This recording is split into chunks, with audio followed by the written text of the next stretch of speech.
ہمارے والے ان سے سیکھتے ہیں یا ان کے والے ان سے سیکھتے ہیں، مطلب مجھے نہیں معلوم، آپ سمجھ جائیے جو میں نے کہا. زیادہ بس کون کس سے سیکھ رہا ہے آئی ڈونٹ نو. وہ بڑے میاں ان سے پہلے جو چھوٹے میاں صاحب تھے صدر، ان کا نام معلوم؟ Barack Obama. نام سنا ہے نا، براک اوباما. آپ کو معلوم ہے کون تھے؟ براک اوباما کی بڑی دلچسپ کہانی ہے، بڑی دلچسپ کہانی. دیکھو مدرسوں نے دنیا کو کیا دیا، پھر یہ سمجھیے آپ مدرسوں نے دنیا کو کیا دیا. براک اوباما جو ہے، ان کا اصل نام دنیا نے چھپا لیا. ان کا اصل نام ہے باریک حسین اوباما. کیا ہے بھائی؟ باریک حسین اوباما. تو باریک تو اسلامی نیم ہے نا، اللہم بارک لنا. تو باریک اسلام نیم ہے. حسین جو نہ جانے وہ پاگل ہے، کون نہیں جانتا حسین کو؟ تو باریک حسین دونوں، first name is Muslim, middle name is also Muslim. اب لاسٹ میں کیا رہا؟ اوباما. اوباما ٹائٹل نیم ہے، جیسے نائک پٹیل بنگال میں گھوش منڈل، اسی طرح مہاراشٹر میں نائک پٹیل ہوتا ہے کہ آپ کیا گجرات میں بھی ہوتا ہے. تو یہ ٹائٹل نیم ہے.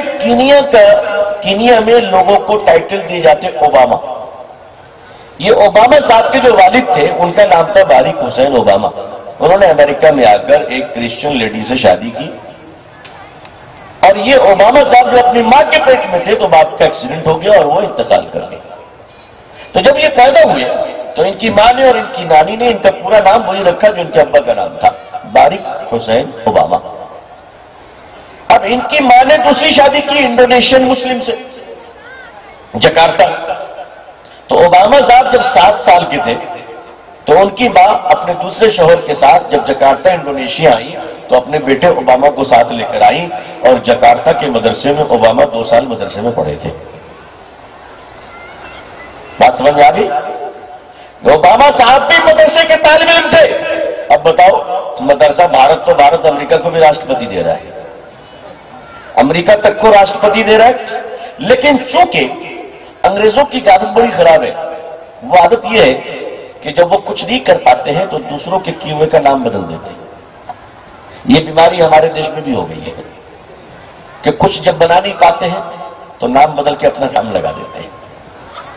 ارے بھائی، کوفتہ کوفتہ ہی رہے گا، جتنا بھی نام بدل دو پنیر نہیں بننے والا، وہ کوفتہ ہی رہے گا. نام بدلنے سے کوئی پنیر نہیں ہوتا ہے. ان کو نام بدلنے کا بڑا شوق ہے انگریزوں کو. حضرت آدم کا نام بدل کر ایڈم کر دیا، موسیٰ علیہ السلام کا نام بدل کر موزز کر دیا، ابراہیم علیہ السلام کا نام بدل کر ابراہم کر دیا، عیسیٰ علیہ السلام کا نام بدل کر جیسس کرائسس کر دیا. تو اب دیکھا کہ باریک حسین اوباما کا بھی بدلو، تو کیسے بدلو؟ تو باریک کو اس نے براک کر دیا. اب حسین کو کیا کرے؟ تو حسین کا تو کربلا میں یزید کچھ نہیں کر سکا، تو امریکہ کیا کر پاتا؟ تو اس نے حسین کو نکال دیا، کہا بولو ہی مت، بولو گے تو صحیح بولنا پڑے گا. تو اس لیے شروع میں باریک کو براک اور Obama, Barack Obama, Barack Obama, Barack Obama, حالانکہ اس کا اصل نام ہے باریک حسین اوباما. اور یہ مدرسے کے طالب علم تھے. پوری دنیا میں اور بالخصوص ہندوستان کے لیے سب سے خوش نصیبی یہ ہے کہ ہمارے یہاں مدارس اسلامیہ قائم ہے، اور مسلمانوں اور مدارس سے فارغ ہونے والے علماء امت مسلمہ کے لیے لائف لائن کی حیثیت رکھتا ہے. اور یہی وجہ ہے کہ ہندوستان میں مسلمانوں کی فلاح کے لیے دنیا جتنے بھی نعرے لگائیں مگر کام یہ علماء ہی کر رہے ہیں. ثبوت لے لیجیے، بغیر ثبوت کی بات نہیں. اچھا ایک بات بتاؤ، ہندوستان میں دارالعلوم دیوبند کی جب بنیاد پڑی اس کے بعد ہی علی گڑھ مسلم یونیورسٹی بنی کہ نہیں بنی بھائی؟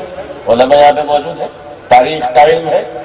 علی گڑھ مسلم یونیورسٹی بھی بنائی گئی.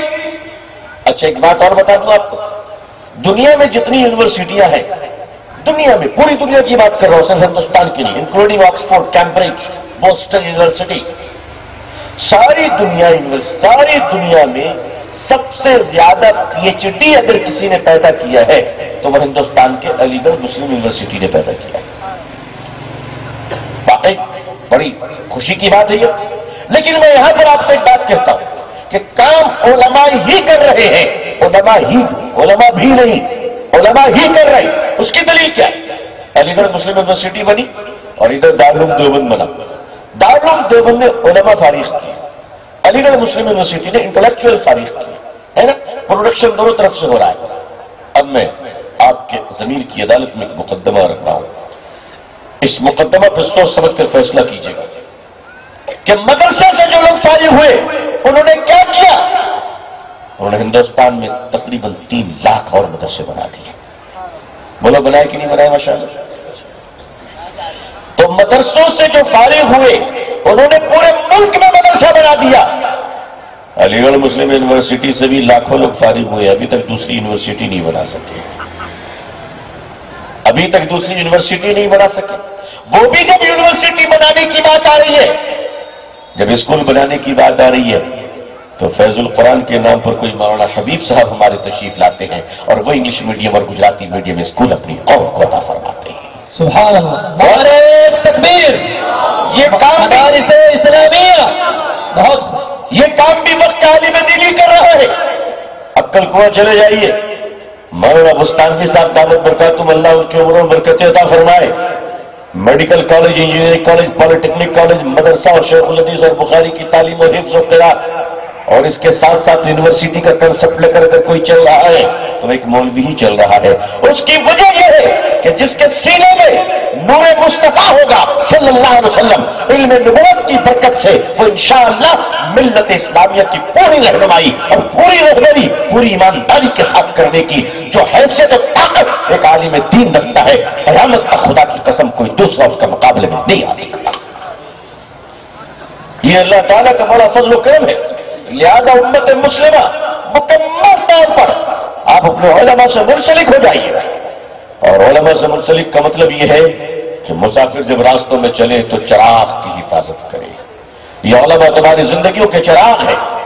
اہل گجرات نے زندگی کے بڑے اونچ نیچ دیکھے ہیں، اہل گجرات نے زندگی کے بڑے دھوپ چھاؤں دیکھے ہیں، اہل گجرات نے بڑے غم اور خوشی دیکھے ہیں، مگر معلوم ہے اہل گجرات کو کہ جب ان غم اور خوشیوں کے موقع پر اور غم کے جب بادل چھائے ہوئے تھے اور چاروں طرف سے مایوسیاں تھی تو علماء کے کردار کو آپ بھلا نہیں سکتے، چاہے وہ جمیعت العلماء کی شکل میں ہو، چاہے وہ ملی کونسل کی شکل میں ہو، چاہے وہ جماعت اسلامی کی شکل میں ہو، چاہے وہ تبلیغی جماعت کی شکل میں ہو، یا انڈیا مسلم پسندہ بورڈ کی شکل میں ہو، یا علماء دیوبند اور اکابرین کی شکل میں ہو۔ اللہ انہیں سلامت رکھے، اللہ انہیں سلامت رکھے۔ یہ وہ جماعت ہے جو جماعت دنیا کے مسئلے سے لے کر آخرت تک انشاءاللہ اس امت کی خیر خواہ ہوگی انشاءاللہ۔ نعرہ تکبیر، مدارس اسلامیہ، علماء حق، نعرہ تکبیر۔ عزیزان ملت، یہ باتیں میں آپ سے اس لیے عرض کر رہا ہوں کہ اس وقت جو آنے والا فتنہ ہے وہ سن لیجئے۔ ابھی 3 طلاق ولاق سب ہو گیا، ختم، اب یہ سب مال بک چکا ہے۔ ہاں، یہ سب مال بک چکا ہے اور یہ مال چلا نہیں، اللہ کے شکر کوئی مال چلا جو چلنے دیا ہم لوگ تو چلے گا، ہے نہ تم باز آؤ نہ ہم باز آئیں، ادھر آ ستمگر ہنر آزمائیں، تو تیر آزما ہم جگر آزمائیں۔ ارے صاحب، آپ کباب بولتے ہم وہ نہیں چھوڑتے ہیں، نبی کی سنت کیسے چھوڑیں گے صلی اللہ علیہ وسلم؟ بات جب دین کی ہوگی تو یاد رکھ لیجئے، ہندوستان کا مسلمان یہ کہہ کر دنیا سے مرے گا کہ ابو بکر صدیق رضی اللہ تعالیٰ عنہ جب امیر المؤمنین بنے تو منافقوں نے کہا تھا نماز پڑھوں گا، روزے رکھوں گا، زکوٰۃ نہیں دوں گا۔ صدیق اکبر نے کہا تھا اگر کسی کے حساب کے مطابق زکوٰۃ میں اونٹ اور اونٹ کی رسی نکل رہی ہے اور اگر کوئی مجھ سے کہے کہ اونٹ دوں گا اور رسی نہیں دوں گا، ابو بکر جنگ کرے گا، لڑائی کرے گا، مقابلہ کرے گا، یا تم رہو گے یا ہم رہیں گے۔ دنیا کی حکومتیں اور دنیا کی طاقتیں کان کھول کر سن لو، اگر قیامت کی اگلی صبح تک دنیا ہم سے کہے کہ تمہیں وضو بنانے کی اجازت ہے مگر وضو میں مسواک کی اجازت نہیں ہے، خدا کی قسم نہ ہم وضو کا لوٹا چھوڑیں گے نہ مسواک کی ڈنڈی چھوڑیں گے۔ ہم اس مسواک تک کے کمپرومائز کرنے کو تیار نہیں ہے۔ یہ ہندوستانی مسلمانوں کی دھڑکن اور یہ آواز ہے۔ آنے والا جو فتنہ ہے وہ کیا ہے وہ سن لیجیے۔ آنے والا فتنہ یہ ہے یا تو مدرسوں کو خرید لو یا مدرسوں کو بدنام کر دو. بکنے والے بک جائیں گے، ڈٹ کے رہنے والے ڈٹے رہ جائیں گے. تم بھی رہو گے، ہم بھی رہیں گے. موت آئے گی، تم بھی جاؤ گے، ہم بھی جائیں گے. لیکن سوچو خدا کی عدالت میں جب لائن میں کھڑے ہوں گے اور پھر آواز آئے گی وَامْتَازُوا الْيَوْمَ أَيُّهَا الْمُجْرِمُونَ. ہائے ہائے ہائے. اصلی مال کھڑے رہیں گے، بکاؤ ہٹا دیے جائیں گے، بکاؤ ہٹا دیے جائیں گے. اب ترغیبوں سے کام کیا جائے گا کہ بیچ دو اپنے مدرسوں کو، بیچ دو اپنے خیرت اور ضمیروں کو، اور بیچ دو اپنے نصاب کو. امت مسلمہ، یہ مسلم علماء اگر سفیر بن کر تمہارے دروازوں پر مدرسوں کا چندہ کرتے تو صرف اس لیے کرتے ہیں کہ ہم بھیک مانگ کے مدرسے چلائیں گے مگر سرکاری خیرات کو قبول نہیں کریں گے. یہ وہ جذبہ ہے کہ جس جذبے کی برکت ہے کہ علماء حق ہندوستان میں تیار بھی ہو رہے، پیدا بھی ہو رہے اور ماشاءاللہ دھاڑ بھی رہے. اور ضرورت پڑتی ہے تو باطل کی آنکھوں میں آنکھیں ڈال کر صاف صاف باتیں بھی کرتا ہوں. اللہ جزائے خیر دے آل انڈیا مسلم پسندہ بورڈ کے اکابرین کو، اللہ ان کی عمروں میں برکت عطا فرمائے. انہوں نے صاف صاف کہہ دیا نہ ہم ریزرویشن کی لڑائی لڑیں گے، نہ نوکری کی لڑائی لڑیں گے، نہ ہم روٹی کی لڑائی لڑیں گے، نہ ہم بوٹی کی لڑائی لڑیں گے، لیکن بات آبروئے مصطفیٰ کی آئے گی تو پھر جینے کی تمنا چھوڑ دیں گے صلی اللہ علیہ وسلم. بس یہ وہ تمنا ہے اور یہی وہ ہمارا ہدف اور یہی وہ ہمارا نشہ ہے جس پر ہم کمپرومائز کرنے کو تیار نہیں. الیکشن آتی ہے اور آتی رہے گی، حکومت آج ہے کل نہیں رہے گی، ہم آج ہے کل نہیں رہیں گے. یہ دیش ہے، انشاءاللہ دیش رہے گا اور آنے والی نسلیں رہیں گی، آنے والے لوگ رہیں گے. ہم چاہتے یہ ہے کہ مدرسے اور علماء اور مسلمانوں کی سہایتا اور تعاون سے ہندوستان ایک مسکراتا ہوا ملک بنے جہاں امن اور محبت کی گنگا بہے، جہاں روزانہ صبح نکلے تو محبت کی فضاؤں میں نکلے، شام میں خوشی خوشی گھر آ جائے تاکہ لگے کہ یہ ہندوستان ہے جہاں ہر دھرم اور ہر مذہب اور ہر مسلک کے لوگ ماننے والے آپس میں مسکرا کر چلتے ہیں.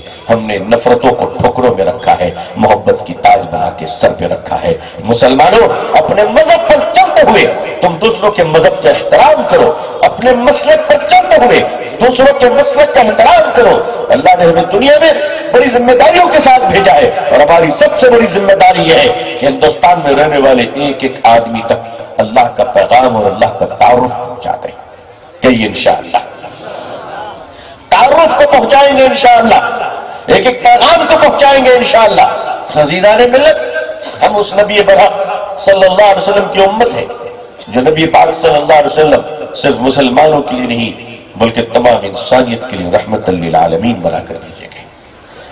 حضور صلی اللہ علیہ وسلم ایسے عظیم رحمت للعالمین کہ آپ انسان تو انسان، جانور کے لیے بھی رحمت للعالمین صلی اللہ علیہ وسلم. مکے کے اندر ابو جہل آپ کا دشمن ہے، شدید دشمن ہے، بدترین دشمن ہے. ابو جہل نے کتنی بار آپ پہ ہاتھ اٹھایا لیکن ہمارے پیارے آقا صلی اللہ علیہ وسلم نے کبھی انتقام نہیں لیا، کبھی بدلہ نہیں لیا. مگر ایک واقعہ آتا ہے کہ مکے کے اندر ایک تاجر آتا ہے اور اس کے تجارت کے مال کو ابو جہل لوٹ لیتا ہے اور پیسے نہیں دیتا ہے. تاجر مکے میں رو رو کر سب سے فریاد کرتا ہے کہ مجھے میرا حق دلا دو، مجھے میرا حق دلا دو. سب ہنستا ہے کہ مکے کے رئیس سردار ابو جہل سے کون بات کرے گا. کسی سرفیرے نے کہا کہ وہ محمد ہے صلی اللہ علیہ وسلم، جا کر ان سے کہو شاید وہ تمہیں دلا دے. لوگوں نے مذاقن کہا کہ اچھا ہے محمد صلی اللہ علیہ وسلم اور ابو جہل کی مار پیٹ ہوگی. لیکن جب اس مسافر لوٹے ہوئے مسافر نے میرے پیارے آقا صلی اللہ علیہ وسلم سے کہا کہ میں مسافر ہوں، میرے بیوی بچے دور میں رہتے ہیں، میرا سب کچھ لوٹ لیا ہے، ابو جہل سے میرا حق دلا دیجیے، تو میرے آقا صلی اللہ علیہ وسلم اسی وقت اٹھتے ہیں اور ابو جہل کے دروازے پہ جاتے ہیں. مکے کے لوگ کھڑے کر تماشا دیکھ رہے ہیں. آپ فرماتے اے عمر بن حشام ادھر. عمر بن حشام یعنی ابو جہل اندر سے نکل کر آتا ہے. اللہ کے نبی صلی اللہ علیہ وسلم کچھ نہیں، صرف اتنا فرماتے اس مسافر اجنبی کا حق ادا کرو. وہ کانپتا ہوا اندر جاتا ہے، پیسے اور سامان لے کر آتا ہے اور اجنبی اور مسافر کو حوالے کرتا ہے. مکے کے لوگوں نے تان مارا ابو جہل تو محمد سے ڈر گیا. ابو جہل نے کہا کہ جس وقت محمد صلی اللہ علیہ وسلم سے کہہ رہے تھے اس وقت ان کے چہرے پہ وہ روب تھا کہ اگر میں انکار کرتا تو زمین میں دھسا دیا جاتا، زمین میں دھسا دیا جاتا۔ مسلمانوں، حق کی آواز کے لیے جب کھڑے ہوگے تمہارے چہرے پہ تمہارے آقا کا روپ ڈال دیا جائے گا صلی اللہ علیہ وسلم۔ مسلمانوں، معافی کا جذبہ پیدا کرو۔ میرے آقا صلی اللہ علیہ وسلم جب مکہ فتح کر داخل ہوتے ہیں تو آپ نے جن لوگوں کے بارے میں فرمایا کہ ان کو صاف کر دو، اس میں اکرمہ بن ابو جہل بھی تھا، ابو جہل کا بیٹا، کہا جہاں نظر آئے اس کو مار دو۔ اکرمہ بھاگ گیا، ملک شام کی سرحد پہ پہنچ گیا۔ اکرمہ کی بیوی مکے کی تھی، بڑی چالاک تھی، عرب تھی، چھپتے چھپاتے آقا صلی اللہ علیہ وسلم کے در پہ آ گئی اور اپنے شوہر کی جان کی بھیک مانگ رہی تھی۔ کہا یا رسول اللہ صلی اللہ علیہ وسلم، میرے شوہر اکرمہ کو معاف کر دیجئے، وہ ایمان لے آئیں گے۔ حضور صلی اللہ علیہ وسلم کے در پہ جب پہنچی ہے تو آپ نے معاف کر دیا۔ پھر وہ کہتی ہے کہ آپ اپنا امامہ دے دیجئے، کپڑا، کوئی نشانی دے دیجئے تاکہ میں اکرمہ کو دوں، اکرمہ اس کو ہلاتا ہوا آئے تاکہ کوئی مسلمان اس کو سزا نہ دے۔ میرے آقا صلی اللہ علیہ وسلم نے اپنے امامے کا کپڑا دے دیا، فرمایا جاؤ جا کے اکرمہ ابو جہل کے بیٹے کو دے دینا کہ میں نے امر دیا اسے۔ بیوی جا کر کہتی ہے اکرمہ، غلام کو بھیجتی ہے، واپس بلاتی ہے، شوہر کو چھپتا ہوا آتا ہے۔ بیوی کہتی چلو میں نے حضور سے بات کر لی ہے صلی اللہ علیہ وسلم۔ اکرمہ کہتا ہے تیرا دماغ تو ٹھیک ہے، آج مسلمان کا خون کھولا ہوا ہے، پورے 23 سال کا غصہ ان کے ذہن پہ چڑھا ہوا ہے، جلال آسمان سے باتیں کر رہا ہے، سن لے میرا کچھ نہیں، تیرا بیڑا غرق ہو جائے گا، میں گیا تو بیڑا ہو جائے گا۔ بیوی کہتی چلو میں سیٹلمنٹ کر چکی ہوں۔ حضرت اکرمہ کو لے کر وہ آتی ہے آہستہ آہستہ۔ نبی پاک صلی اللہ علیہ وسلم جہاں تشریف فرما ہے وہ دور سے اکرمہ داخل ہوتے ہیں تو کیا دیکھ رہے ہیں کہ حضور صلی اللہ علیہ وسلم کے دربار میں ہے تو عمر بیٹھے ہوئے ہیں۔ اکرمہ نے کہا باپ رے باپ،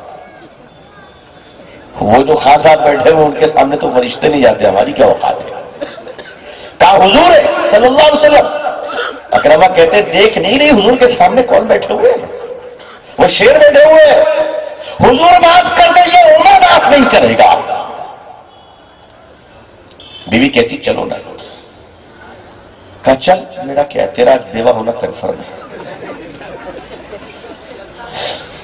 حضرت اکرمہ آگے بڑھتے ہیں، حضرت عمر کی نظر پڑ گئی ہے، تو آ رہا ہے؟ حضور صلی اللہ علیہ وسلم نے بھی دیکھ لیا کہ اکرمہ آ رہے ہیں، حضرت عمر نے بھی دیکھ لیا۔ عمر کا خون کھولا، موچھوں کو تاؤ آئی، تلوار پہ ہاتھ رکھا حضرت عمر نے۔ اکرمہ کہہ رہے دیکھ کہاں ہاتھ رکھا ہے انہوں نے۔ حضور صلی اللہ علیہ وسلم نے بھی دیکھ لیا کہ اکرمہ نے تلوار پہ ہاتھ رکھا، اور آہستہ سے عمر اب اٹھنا چاہ رہے ہیں۔ اللہ کے نبی صلی اللہ علیہ وسلم نے پوچھا عمر کہاں جا رہے ہیں؟ کہا کہ یا رسول اللہ صلی اللہ علیہ وسلم کو استنجا لگی ہے، ذرا استنجا کر کے آتا ہوں۔ کہا عمر استنجا کرنے کے لیے تلوار کیوں؟ کہا جی تلوار رکھتا ہوں تبھی استنجا ہوتا ہے۔ کہا عمر تلوار تو نہیں چاہیے، تلوار رکھو، بیٹھو۔ حضرت عمر بیٹھ گئے۔ حضرت اکرمہ گن گن کے پاؤں آگے بڑھا رہے، حضرت عمر پھر کوشش کر رہے اٹھنے کی کہ تاکہ اس کے آنے سے پہلے میں کام تمام کر دوں جا کر۔ پھر اللہ کے نبی نے کہا اکرمہ بیٹھو، عمر بیٹھو۔ 3 مرتبہ نبی پاک صلی اللہ علیہ وسلم نے حضرت عمر سے کہا عمر بیٹھ۔ جب چوتھی بار حضرت عمر پھر ہلے، میرے آقا صلی اللہ علیہ وسلم نے فرمایا عمر بھول گئے وہ بتانا جب اسی تعداد کو لے کر تم مکے میں محمد کو ڈھونڈ رہے تھے صلی اللہ علیہ وسلم، دار ارقم میں جب تم آئے تھے تو میں نے اپنے چچا حمزہ سے تمہیں بچایا تھا۔ عمر جس طرح دار ارقم میں محمد نے تجھے معاف کر دیا صلی اللہ علیہ وسلم، اٹھو اسی طرح اٹھ کر تم جا کر اکرمہ کو معاف کر دو۔ نعرہ تکبیر، حضرت مصطفیٰ، حضرت صحابہ، مولانا ابو طالب صاحب رحمانی۔ مسلمانوں معاف کرنا سیکھو، معاف کرنا سیکھو، بدلہ لینے کا خیال مت کرو، اور معاف کرو۔ دنیا کو جب تم معاف کرنے لگو گے یہ دنیا تمہارے قدموں پہ جھکنے لگے گی انشاءاللہ۔ بس صرف پیغام اتنا ہے کہ آئیے ہم سب مسلمان بن جائیں انشاءاللہ۔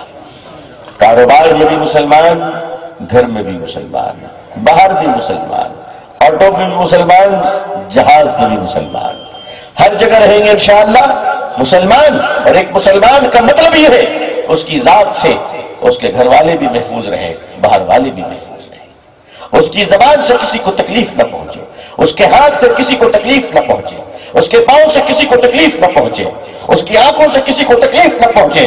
مسلمان سراپا اللہ کی رحمت ہے، جس گھر میں رہتا ہے اس گھر میں امن ہوتی ہے، جس ملک میں رہتا ہے اس ملک میں شانتی ہوتی ہے۔ مسلمان جس راستے سے گزر جائے وہ راستہ پکار اٹھے، اے قوم تجھے سلام، اے قوم تجھے سلام۔ اللہ سلامت رکھے آپ سب کو، اللہ تعالیٰ پوری دنیا میں ہم سب کو اسلام کی عزت دیکھنا نصیب فرمائے۔ اللہ اقوام عالم اور اہل ہندوستان کے دلوں میں اسلام کے لیے اور مسلمانوں کے لیے جذبہ محبت و احترام پیدا فرمائے۔ اللہ ہندوستان میں امن اور شانتی عطا فرمائے، بھارت میں رہنے والے مسلمان اور ہندو بھائیوں میں آپسی محبت اور بھائی چارگی عطا فرمائے۔